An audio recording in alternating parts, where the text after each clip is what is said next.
Welcome to Statics and Strength of Materials. Today we'll be covering Lecture 8, Objects in Equilibrium. When a load and reaction on an object in equilibrium form a two-dimensional system, say the system lies in the XY Cartesian coordinate system, um, the forces and moments will be related through three scalar equilibrium equations. Summation of forces in the x direction equals to zero, summation of forces in the y direction equals to zero, and summations of moments at any point in the system is equal to zero. In many of these problems, we have to replace the supports by unknown reaction forces to be able to solve the problem successfully. Here's an example of a pin support. In a pin support, this supported object rotates about this bracket, which is supported by the ground. A side view of this will be this one here. This is your pin, which goes through the supported object, and you can see that this supported object can rotate about this pin. So the way to think about how to represent a support system by reaction forces is to think in which directions is the object free to move. In this case, the object cannot move in the x or y direction because supported by the pin. As a consequence, if I were to remove this pin support, I'll replace it by ax and ay. Those reaction forces are unknown. You can see here that we did not say that the moment will react this supported object, and the reason is because it's free to rotate about that pin. As a consequence, there's no reason to add a moment because there's no moment that will react that force in that direction. Here are examples of pin supports in scissors and staples. In a roller support, again, we want to think about in which directions there's no reactions. Here, as you can see, the pin is now making contact with the ground through some rollers. And as a consequence, as you can see, in this direction, in the x direction, the supported object is free to move because you have these rollers contacting the ground. However, in the y direction, it cannot move. As a consequence, the support is this whole support is replaced by a reaction force moving normal to the surface. Equivalent supports that can provide you the same type of behavior will be this kind of bearing, like an I-beam, but supported in this manner, and some sort of rotor uh, in which this object will rotate about. As you can see, in none of these situations you can support a shear force, while they will support a normal force. Here are other examples where you could be represented as a roller support. Here you have a pin in a slot, which means that you can slide along this slot. You have a slider in a slot, which also means that you can slide along this slot. You also have the slider on a shaft, which means you can slide along that shaft. And in all these cases, we can replace it with a normal force A, but no reaction force in the x direction because it's free to move in that direction. Again, anytime you have a support as the supported object, and the supported object can move freely in a particular direction, if I were to replace the support by reaction forces, I will not put those because it's free to move in those directions.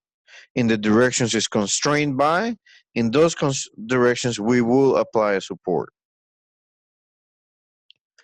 Here's another example where you have a roller support type, and the reason for that is because if you have a supported object relative to a plain smooth surface, it can slide along a smooth surface fairly easily. And so there's no shear force. Here's an example of a fixed support. In this example, the support is completely constrained to the wall. In this case, if I were to apply a force, it cannot move in the x direction, it cannot move in the y direction, But also when I apply a load, you will see that there is no rotation about this point because it's fully supported. As a consequence, we should replace that by a moment as well. And these two forces and the moment will become unknown. Their quantities are unknown. Here are other types of supports you may see. Um, in essence, you could have a rope or a cable or a spring. In these cases, you have a tension force that should be replaced by, we call that a collinear force. You can have a contact with a smooth surface. In those scenarios, we'll replace this contact with a normal force to that smooth surface, as you can see here. You could have a situation where the supported object makes contact with the rough surface. In this scenario, it will be very difficult to move the supported object across a rough surface. As a consequence, we can replace that as AX in that direction. And then also you have a normal force AY. And the pin support was discussed previously. The pin support does not allow the supported object to move into the X or Y direction at that location. As a consequence, we can replace it with the two force components AX and AY. And again, we have several roller supports that in all cases, it can slide freely in the X direction, but in the Y direction, it cannot. Since it cannot move in the Y direction, we'll replace it with a force A in your free body diagram. And the constraint pin or slider, again, only can move along the X direction, not the Y, so we can replace it with a normal force A. Here's an example of a pin on a supported object with another pin, but in this case it's roller, a 30-degree incline. And the question is how to develop the free body diagram. So we have the object AB, the force F, and you can see here that there's a pin support fully supported by the ground. So that's AX and AY because at that point it cannot move into the X or Y direction. However, it can rotate freely.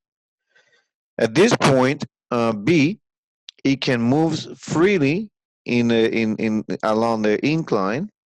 So we can put a normal force B perpendicular to the incline. Here's an example of pulley system. In this case, it's fully supported at A. There's a tension load here, and that acts on this pulley on that supported object.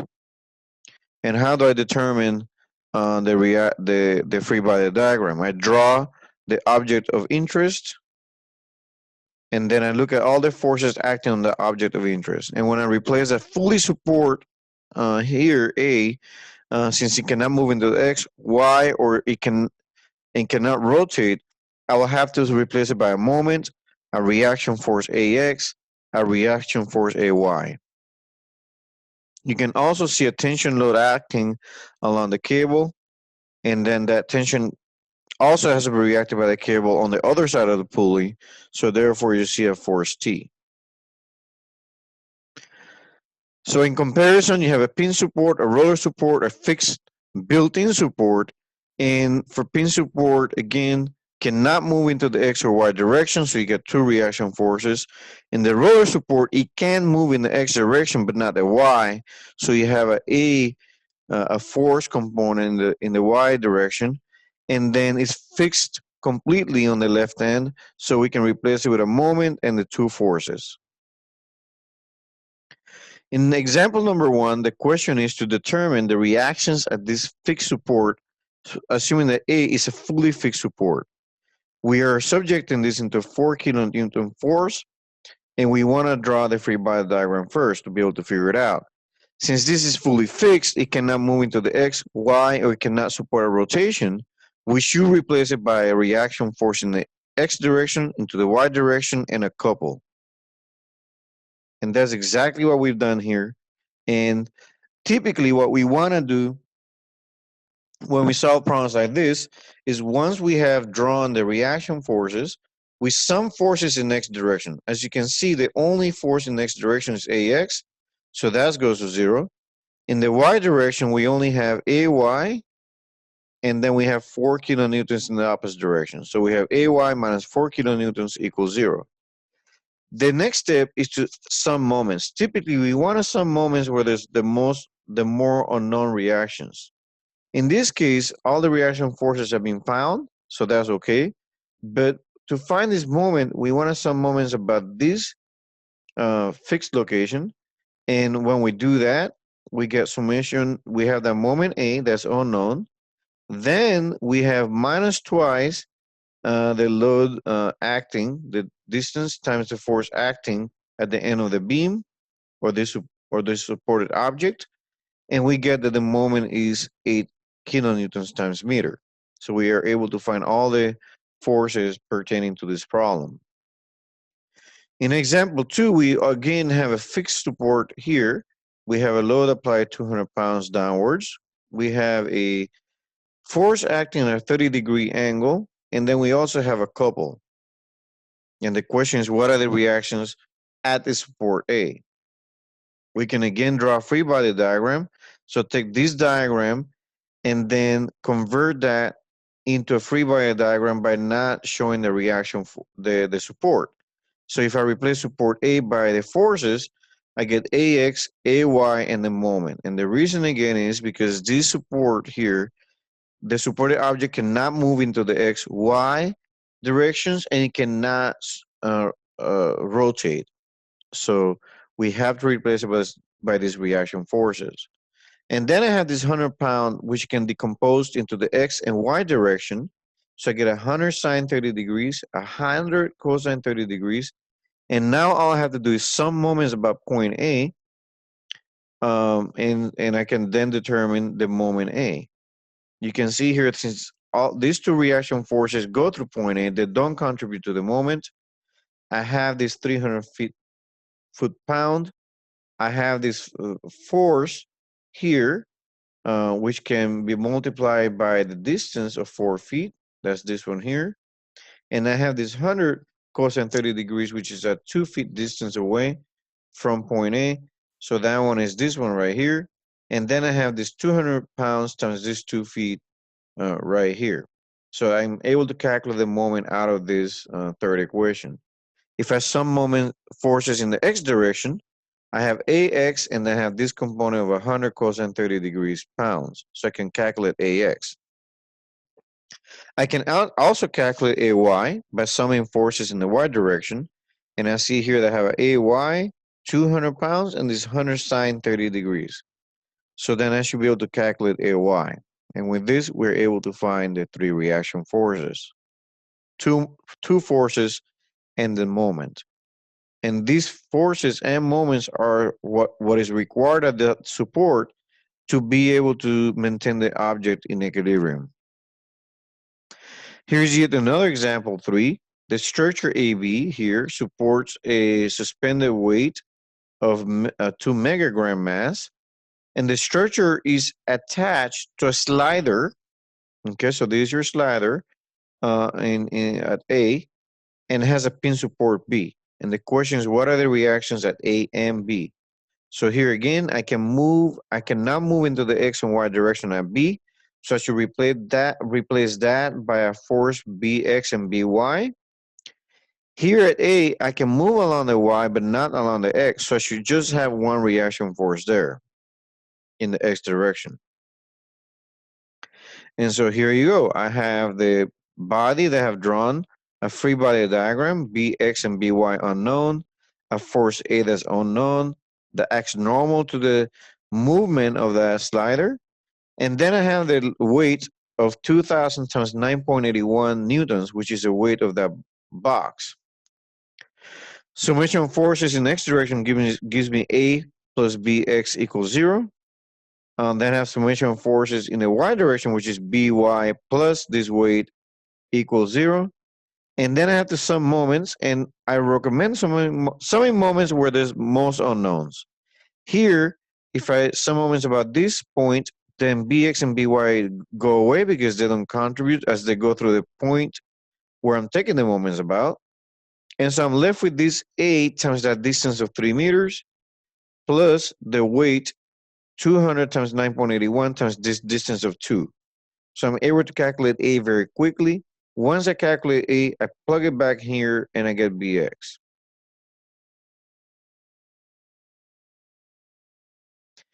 Here I have example 4. In this figure, we show an airport luggage carrier, and um, for a luggage carrier, if I were to draw that, I basically have the normal force against the wheel. I have the force exerted um, to keep the body in equilibrium. I have the weight of the object. And so the question is, what force F we need to exert to keep in this tilted position at 30 degrees with a weight of 50 pounds for this body. So the idea here is some moments about C does not require me to find N at all because N goes through point C. So now all I have is the weight W and this force F to contend with. And so if I have this weight, I can find the distance between this weight and the point C, and then I can find the distance between force F and point C. And that's a very simple calculation. And when you solve for F, you can find this equation here. Alpha is known, W is known, and the distances B, A, and D are known.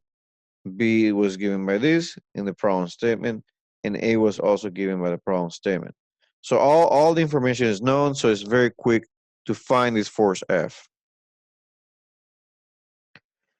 Let me cover now redundant supports. There are situations where if you draw a free body diagram of an object, you may have more unknown forces than the number of independent equilibrium equations. As you recall, for 2D body in equilibrium, there's only 3 equations. If I have more than 3 unknowns, we will call that a structure that is statically indeterminate. In these cases, in many cases like this, the number of unknowns is greater than the number of equations that we have.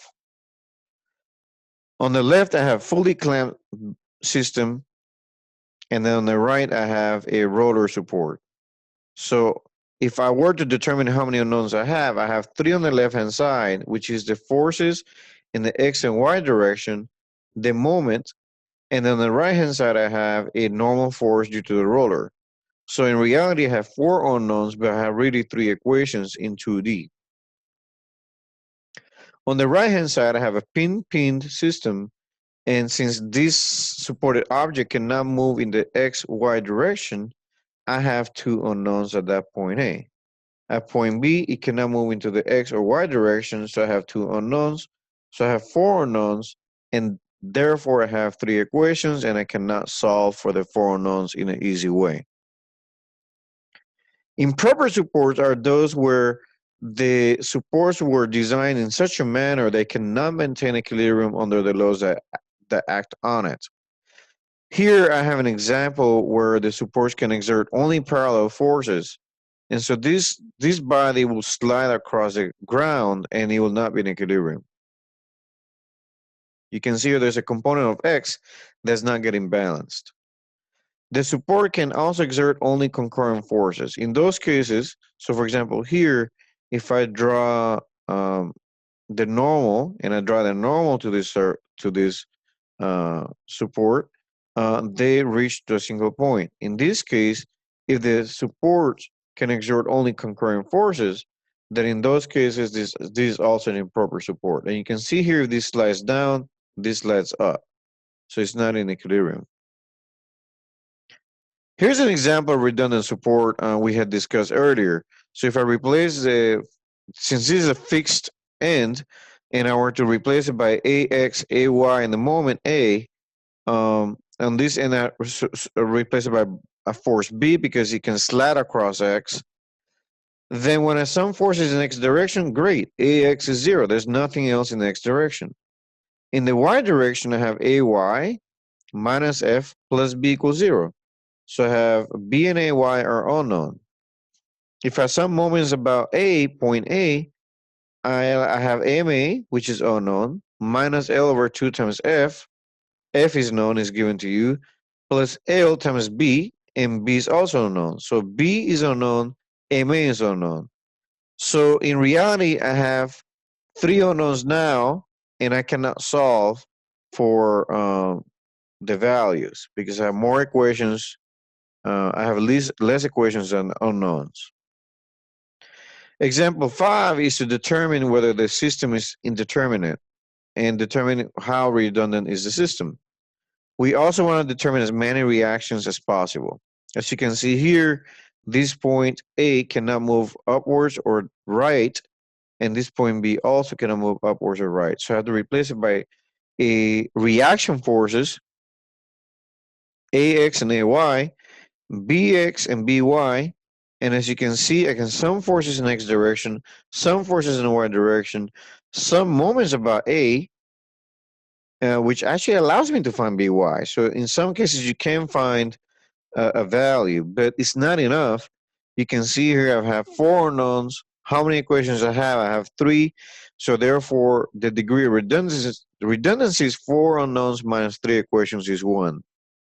We cannot determine AX or BX from these equations, but we will be able to determine AY and BY.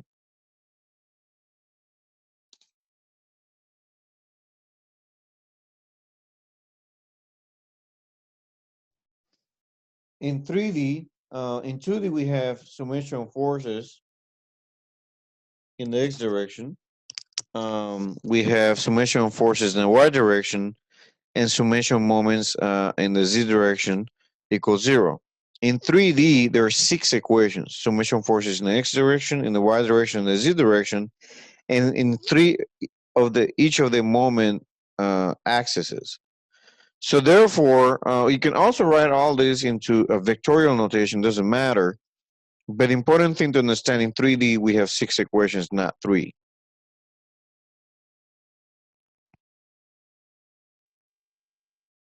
Here's an example of a support in 3D. It's a ball in a socket. We found this in our bodies with the femur connected to the pelvis. You have a ball in a socket in that area. Here, this ball and the socket, you can have the ball rotate about the socket into the X, Y, and Z direction freely, but it cannot move into the X, Y, or Z directions. As a consequence, we have to put reaction forces in those three directions. If we were to write a draw free body diagram, that replaces the support. In the rotor support, you can see here that is a ball in a socket, but this is now touching it to the ground with bearings, and so it can move freely in any of the directions, but it cannot move in the Y direction. So we have to put a normal force A.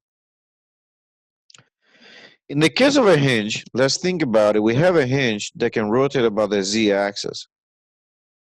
And the supported object, as you can see, since it can move about the Z axis, it cannot really move into the X, Y, or Z because it's bolted into the wall.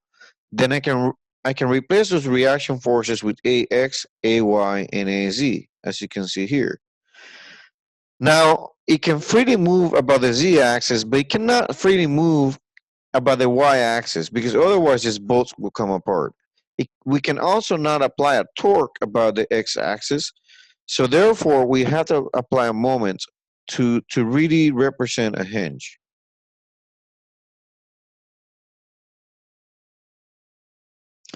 Here you have a bearing and a shaft. In this situation, it can rotate about the Z-axis freely, but it cannot rotate by the X or Y axis. As a consequence, we have to put moments in those directions, and this shaft cannot move into the Y or X direction, and in many cases cannot move into the Z direction.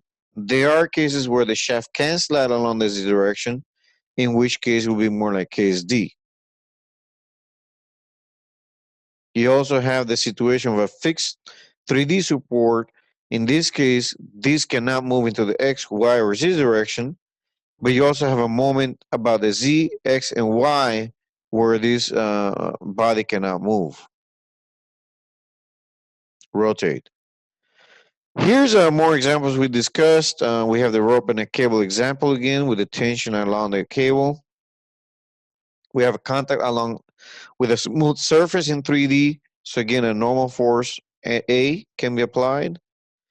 We have a contact with a rough surface at the bottom. If it's rough in all x and z directions, we can replace that with ax and az and a normal force ay. We also have the ball and socket support that was previously discussed. Cannot move into the x, y, or z, so therefore replace it with the three forces shown here, unknown. Other examples that you may see pictures that look different. So here's just some examples, but in these cases, for the ball or frictionless surface, we have a normal force. A roller on a rough surface, it cannot move into the z direction, it cannot move into the y direction, but can freely move in the x direction. That'll be fz and fy. And you have the rough surface right here, so it cannot move into the z or x and y easily or freely. So those are your reaction forces.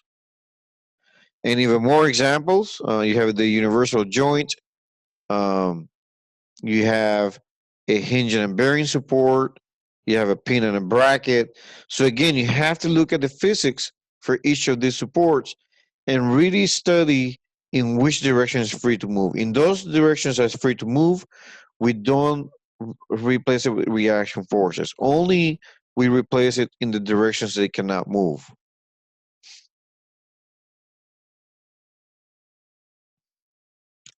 Let's examine a bar AB. This bar AB has a load applied of 200 newtons downwards. It has a tension cord along BC and a tension cord along BD. And and it has a ball socket support at A. And so the question is to determine the tensions in this cable. Again, free body diagram is necessary.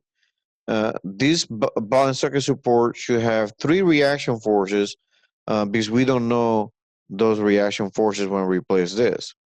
And if I do a cut here and a cut there, I will have tension forces acting along TBC and TBD. Notice that BC is parallel to Z and BD is parallel to X. So then I can draw my free body diagram as shown here. I can sum forces in X direction, in the Y direction, and Z direction. And you can see I can get AY out of this equation.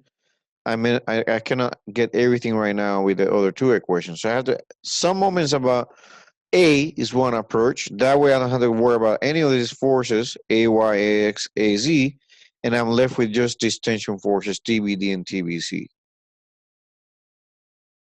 So to some moments about A, I want to draw a position vector R from A to B. So ARB cross TBC, ARB cross TBD, 1/2 RAB cross 200J, and it's 1/2 because this position vector 200 is about half the distance.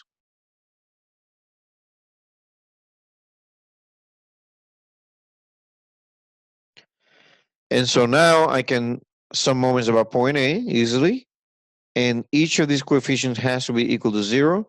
And as you can see, I'm able to find TBC out of setting this equal to 0.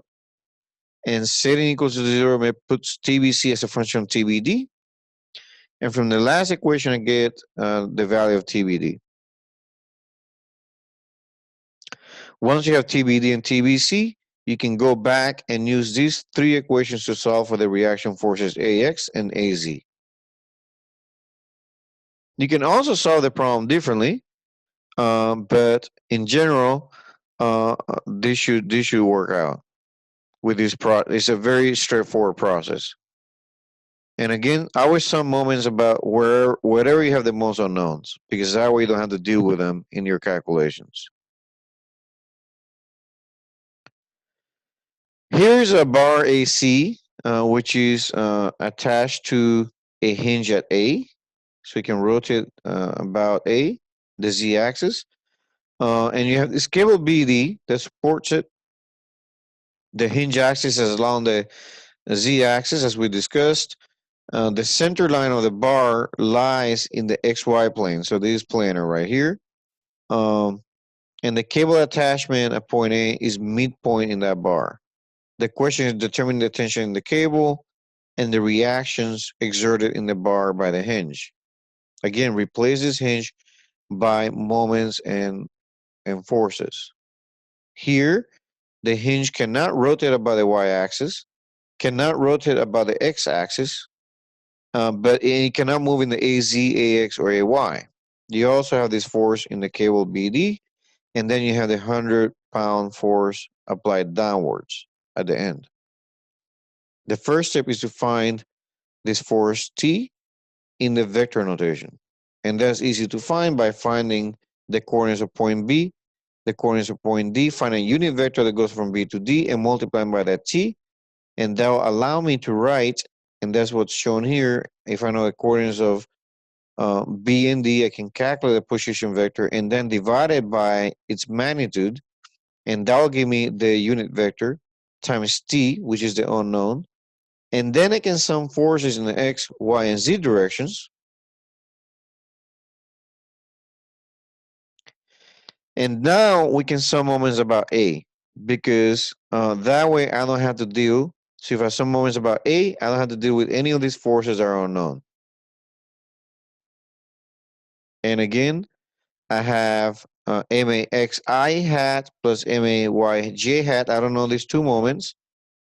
Plus the position vector from A to B cross the tension force EBD plus the position vector from A to C cross 100J hat. When I do these calculations, I have three coefficients here that has to be equal to 0. I can find the tension from this last one.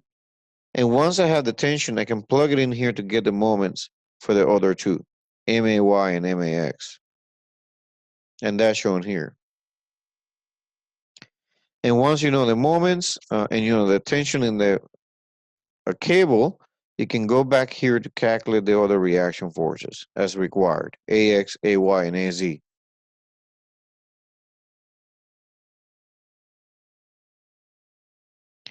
In example 8, we have an interesting problem. The plate is supported by hinges A and B and the cable CE.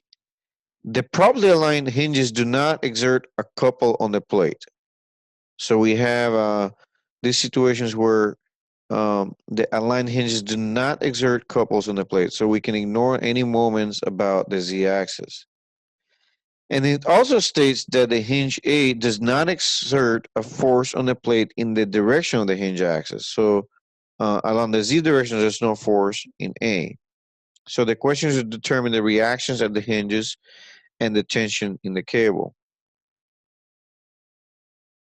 So they told us that there's no moments exerted by these hinges on the plate, so they're not shown.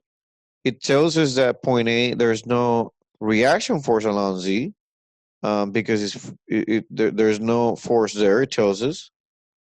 But here it didn't tell us that, so we have to keep all three. It's a hinge. And then you have the tension force that goes along CE. Okay? And then we have this force downwards D. So we have to calculate the direction for T. And you can find the unit vector that connects C to E and then multiply by T. And then some forces in the X, Y, and Z. And then some moments about B, because that one, summing moments about B is best because there's the most unknowns there. So what do I have? When I sum moments about B, I will have to take the position vector from B to C, B to D, and B to A. And then that'll give me the moments that I require for each of those.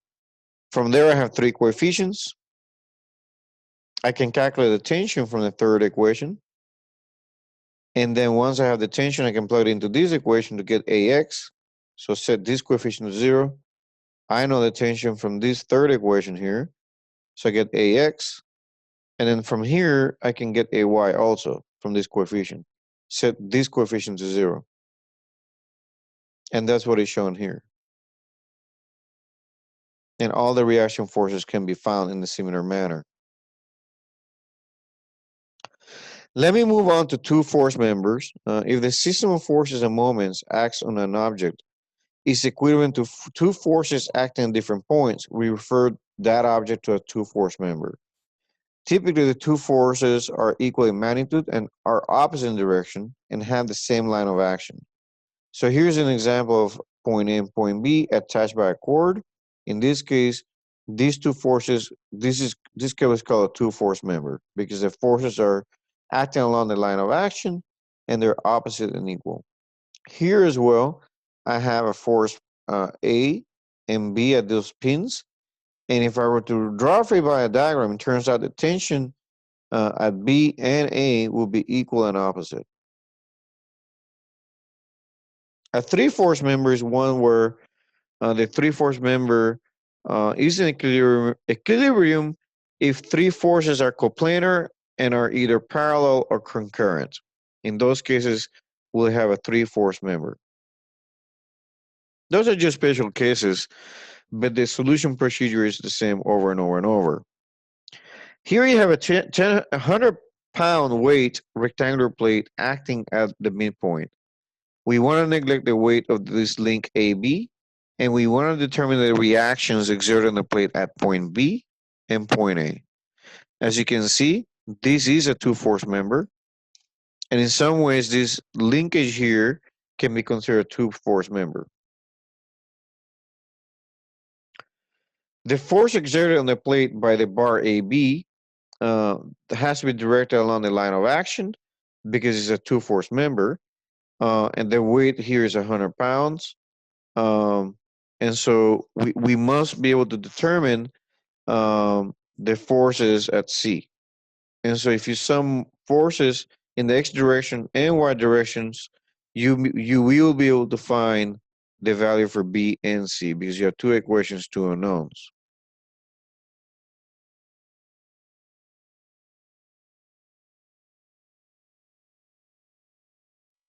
We have this L-shaped bar which has a spin support, and we apply a load of 6 kilonewtons here. We want to neglect the weight of this bar. To determine the angle alpha and reaction point A, we can notice here that 6 kilonewtons can be decomposed into the X and Y directions. We can then sum forces in the X direction, the Y direction, and some moments about A, so we can get rid of AX and AY. And when we do that, we can find the angle alpha such that the object is in equilibrium.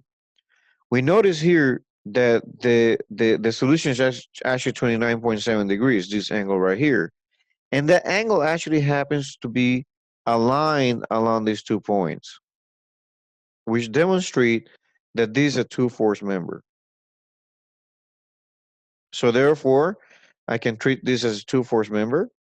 And when you do that, you will get the same answers as we got previously.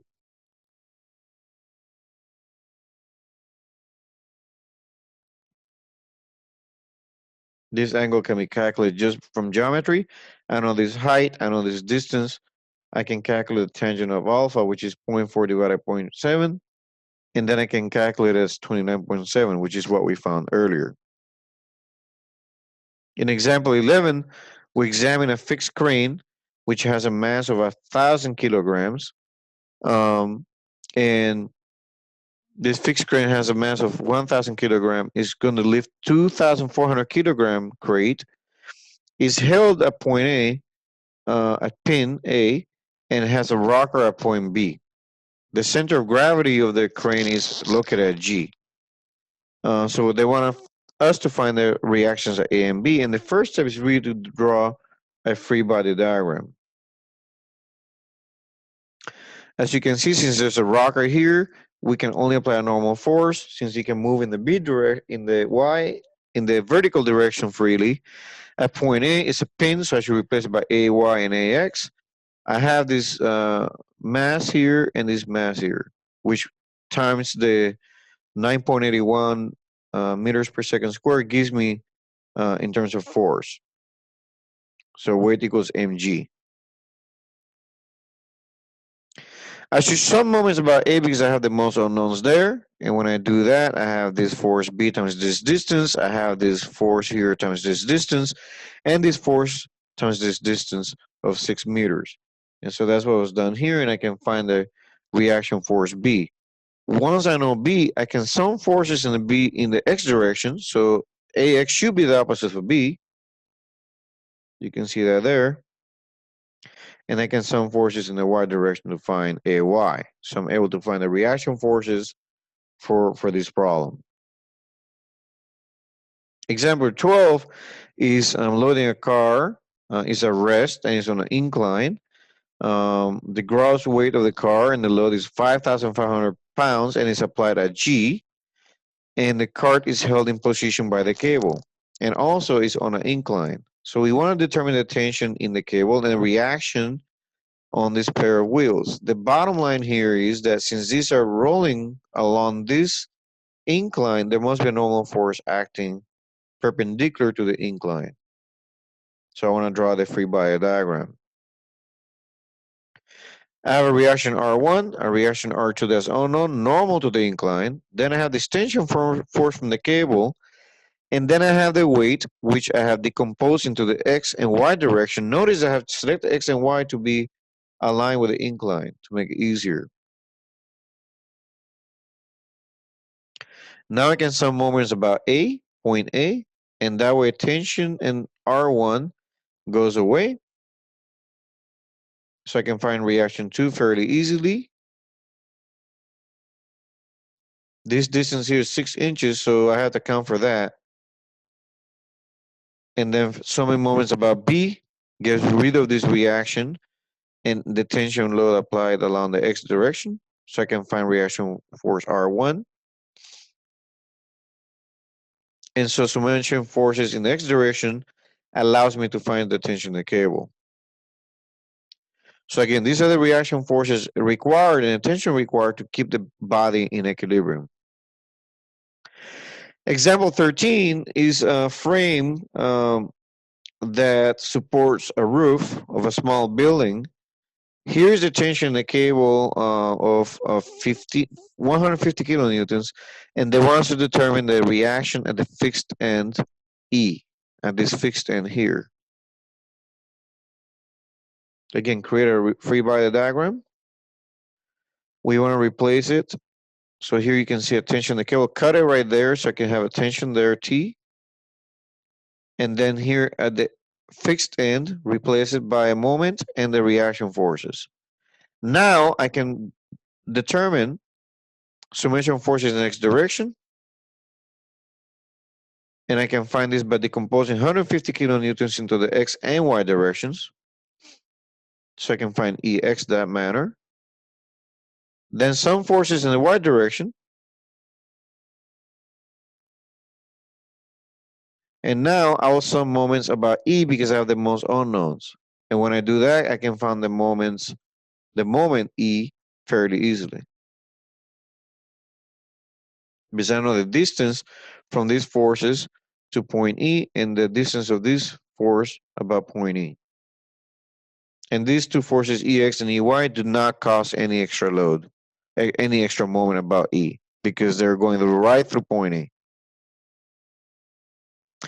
Example 14, we have a sign this is a sign, and it has a uniform density of 270 pounds, and it's supported by a ball and a socket joint at point A. And then we have the two cables attached to it. They want us to determine the tension in each of the cables and the reaction A. Again, if I draw a free body diagram, replace the socket by the forces in the X and Y Z direction, since it cannot move in any of those directions. And along EC, I have a tension load, and along BD, I have a tension load. So you have to find a unit vector that connects B to D, a unit vector that goes to E to C, and then we can apply the equilibrium equations. That's exactly what we have done here, is to find the unit vector and the unit vector. So TBD and TEC is unknown, but I know their directions. I know their weight. I don't know the ball socket reaction forces. So I should be able to sum forces in vector notation in the X, Y, and Z. I can sum moments about A because that way I can get rid of all these unknowns, AX, AY, and AZ. And when I do that, I want to create a position vector that goes from point A to point B, from point A to point E, and that way I'm able to then calculate um, and solve for the different tension forces in the system.